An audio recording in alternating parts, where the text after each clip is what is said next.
Air and artillery strikes on Gaza have pounded the Strip from north to south, hitting what the Israeli army says are nearly 2,300 targets. At least 900 Palestinians have been killed and 1,200 Israelis are dead since Hamas launched a surprise military operation on Saturday. Well, Hamas has vowed to respond to all Israeli strikes on Gaza with equal force. It fired a barrage of rockets towards southern Israel. It targeted the port city of Ashkelon after earlier warning people to leave. Israel has also imposed a total siege on Gaza, cutting off all supplies of food, water and fuel. The European Union has opposed the move. Well, Jamileh Abu Zanoona joins me live from Gaza on the phone. Jamileh, so airstrikes have continued across Gaza. We know the port has also been hit. Tell us a bit more about what's been happening overnight, Jamileh. Yes, last night have witnessed huge bombardments in all parts of the Gaza Strip, even at the port of Gaza, which is right next to the routes where Al Jazeera team is staying with a number of displaced families, which means they had to evacuate again, even though all the places they seek shelters and are also possible targets. All of this was happening while the Israeli military was committing another crime against people in Gaza while using illegal white phosphorus on Al-Karama neighborhood, which is a huge area of towers at the north of Gaza. From what we have known so far, people were warned and evacuated before the explosions, but others were still at the area under the attack. Even when the ambulances were trying to access medical help, they failed in reaching and were targeted as well. Unfortunately, I don't have enough information about the latest statistics, but we understand that more raids mean more death tolls and casualties.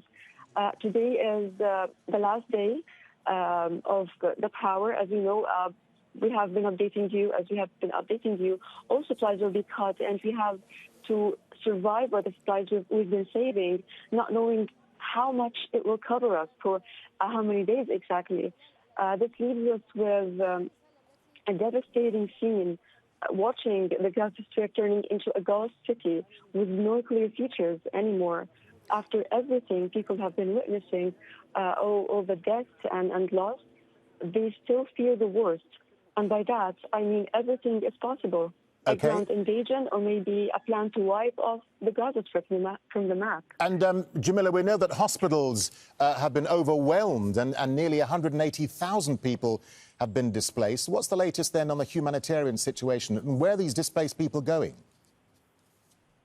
The humanitarian situation is getting worse with everything that's been happening. We have been updating you how people were going to schools, evacuating to schools, schools and hospitals, which are overwhelmed with people. So they are going to different places where all these places are still targeted. Israel is doing an airstrikes on different areas of Gaza. They are doing it on a map.